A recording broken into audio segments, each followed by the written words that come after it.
O americano Donald Trump criticou o Brasil como um dos piores parceiros comerciais dos Estados Unidos, afirmando que o país aplica tarifas elevadas sobre produtos americanos. O republicano também se pronunciou sobre o tratamento dado ao ex-presidente Jair Bolsonaro. Brazil has been a horrible trading partner in terms of tariffs. As you know, they charge us tremendous tariffs, far, far more than we were charging them. We weren't charging anything, essentially. And Brazil has some very bad laws happening where they took a president and they put him in jail, or they're trying to jail him. And I happen to know the man, and I will tell you, I'm pretty good at people. I think he's an honest man. I think what they've done, this is this is really a political execution that they're trying to do with Bolsonaro. I think that's terrible. But they also treated us very badly as trading partners for many, many years. One of the worst countries on earth for that. They charged tremendous tariffs, and they made it very difficult to do anything. So now they're being charged 50% tariffs, and they're not happy, but that's the way it goes. Bom, e mais cedo, o presidente Lula afirmou que Donald Trump cometeu uma insensatez com o Brasil. O Trump, o presidente americano, fez uma insensatez com o Brasil. Porque nós somos parceiros americanos há 201 anos, nossa relação diplomática é muito antiga. Não é de hoje, são 201 anos de relação diplomática. Piotr, começamos com você. Ainda ontem, o presidente Lula divulgou o tal plano de socorro a empresas, né? Um paliativo, enxugar gelo, porque, na verdade, a solução seria sentar à mesa e negociar com o governo Trump, mas Lula já disse que não vai fazer porque não quer se humilhar. Enquanto isso, os empresários estão pagando a conta e os brasileiros também, porque vão ter que pagar esse pacotaço aí de 30 bilhões de reais. Bom você tocar nesse ponto, porque então quer dizer que o Narendra Modi, o primeiro-ministro indiano, está se humilhando. Ele acabou de receber a promessa de tarifa de 50%, porque estaria comprando, como de fato está comprando petróleo da Rússia. Tem toda a questão, obviamente, da invasão na Ucrânia, e a Europa e os Estados Unidos não aguentam mais essa guerra na Ucrânia, e também com uma acusação de que estaria intermediando a venda do petróleo russo para outros clientes. Mesmo assim, o primeiro-ministro indiano continua com o canal aberto para negociar com Washington. Os chineses mantêm o canal aberto desde o começo. A União Europeia já negociou um acordo e fez concessões enormes aos Estados Unidos. Você vai imaginar que os europeus realmente entraram para perder nessa? Não, fizeram conta e negociaram. Até porque, quem não se lembra daquele cartaz que o Donald Trump, ele próprio, né, produzindo uma imagem histórica, mostrou o tamanho das tarifas que os americanos aplicavam sobre importações, bem baixas, algumas baixíssimas, comparadas, por exemplo, às tarifas que os americanos pagavam para entrar no mercado de outros países. Na Europa, no Reino Unido especificamente, porque, né, a União Europeia e o Reino Unido são economias diferentes agora, separadas, ou, por exemplo, no Japão, na Coreia do Sul, todos esses países que negociaram já, inclusive acordo. Então, pela cabeça do Lula, esses países se rebaixaram. Então, o mundo inteiro abaixou a cabeça. O mundo inteiro está errado e o Lula está certo. Não, óbvio que não.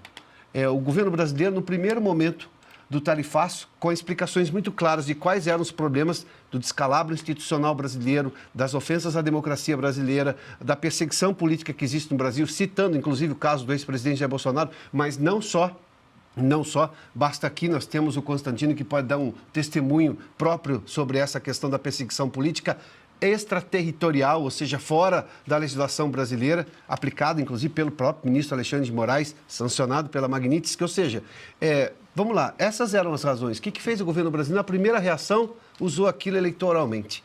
Não se preocupou com a série de empresas brasileiras que sim têm mercado nos Estados Unidos. Todas elas tiveram competência para abrir mercado dentro do maior mercado consumidor do mundo. Ninguém consome mais do que os Estados Unidos. Para você ter uma ideia, o consumo de importações americanas é do tamanho do PIB da França. São 3,6 trilhões, para você ter uma ideia. Veja só o tamanho do mercado. Todo mundo negocia, inclusive a China. Ou até o Vietnã, que tem uma relação envolvida com uma guerra. Nos anos 70, com os Estados Unidos, todo mundo negociou. As novas fábricas ali, a Indonésia, as Filipinas e também o Vietnã, negociaram. As novas fábricas do mundo negociaram com os Estados Unidos. Ou seja, o Lula fala um monte de bobagem. E aí tem uma coisa que é importante. Quando você fala de tarifas, as tarifas brasileiras, e elas eram mais altas também, e o governo brasileiro cita, mas nós éramos deficitários em relação aos Estados Unidos. Sim, só que o Brasil é um dos países que mais tem tarifas, que tem medidas não tarifárias, ou seja, para criar dificuldades para você ter importações de outros países.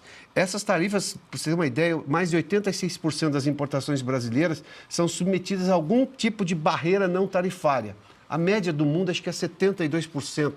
O Brasil é, sim, extremamente fechado e aplica esse tipo de coisa para criar dificuldade para o produto chegar aqui ou ele chegar muito mais caro para não competir.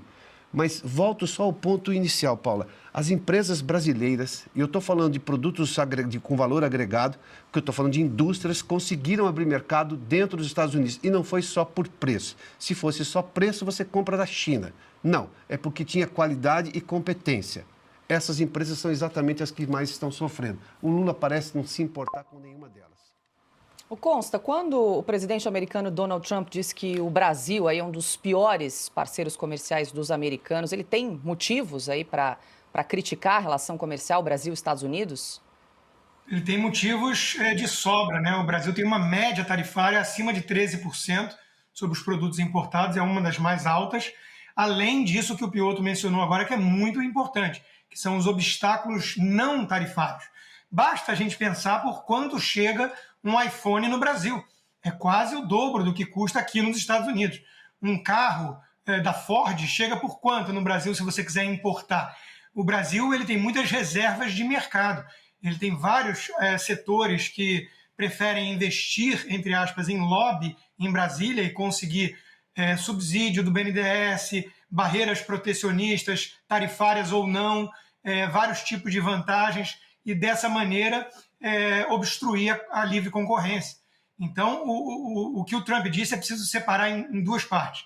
A questão comercial, ele tem um ponto, mas se fosse apenas a questão comercial, vai lá, a gente poderia virar e falar, tá, então o Lula está falando de 200 anos de história, tem acordo aqui, vamos sentar na mesa, né, vamos discutir. E não adianta o Brasil ficar ameaçando com reciprocidade, porque, como eu já disse, o Brasil já taxa muito mais do que os americanos.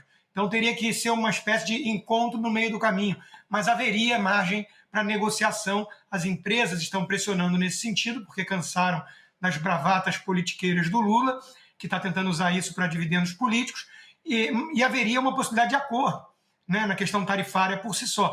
Só que, uma vez mais, o Trump deixa claro na sua resposta que não é apenas uma questão tarifária, que ele está preocupado com a questão institucional democrática do país, que existe uma caça às bruxas, uma caça às bruxas a Bolsonaro, que ele vem sendo perseguido não por qualquer tipo de crime de corrupção, desonestidade, mas porque é um adversário que está sendo eliminado pela juristocracia, pelo lawfare, né?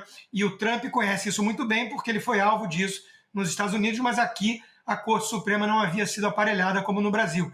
Então, esse é um problema que o governo brasileiro não quer tocar. Alega que não tem a ver com ele, é mentira, é um consórcio no poder, mas alega que não vai mexer.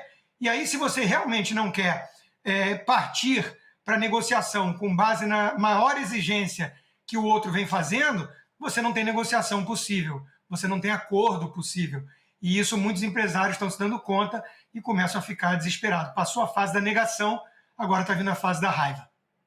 Pois é, Piotr, é o que o Consta fez ali, né, uma separação entre o comercial e o político. Em dado momento, o presidente Donald Trump fala o Brasil tem leis ruins, e aí ele cita o caso do ex-presidente Jair Bolsonaro, e aí ele diz que estão tentando prendê-lo. Então, mais uma vez, desde o dia 9 de julho, quando houve a publicação daquela primeira carta ali, aplicando o tarifaço de 50%, Donald Trump está sendo bem enfático em trazer essa questão do ex-presidente Jair Bolsonaro, da perseguição política e também da censura e violação de direitos humanos e a liberdade de expressão no Brasil. Primeiramente, o governo não quis se debruçar sobre este ponto e, convenhamos, não faltam motivos para fazer. Não bastasse a declaração de viva voz, estava na carta com papel timbrado e assinada pelo presidente, papel timbrado da Casa Branca, com papel com a assinatura do presidente dos Estados Unidos. No mínimo, o Brasil tinha que dar uma resposta. E esta resposta de que no Brasil a justiça é soberana, independente, não cola. Não cola porque todo mundo sabe que é um consórcio. Não cola porque você sabe que o governo tem um trânsito enorme dentro do Supremo Tribunal Federal. Não cola porque todo mundo no Brasil sabe que a lei não está sendo aplicada como deveria. Não cola porque o Supremo Tribunal Federal, que se chamava de garantista, hoje é persecutório.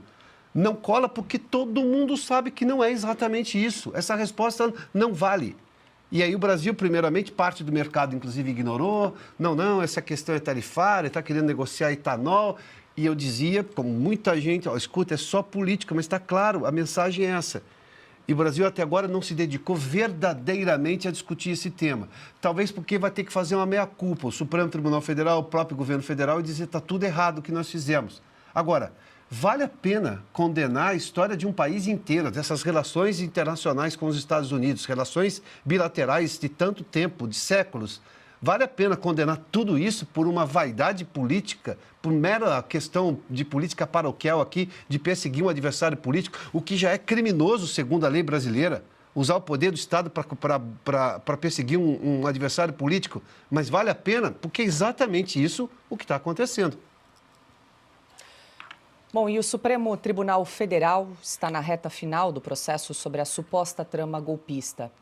As alegações finais foram apresentadas por todos os 8 réus do chamado Núcleo 1.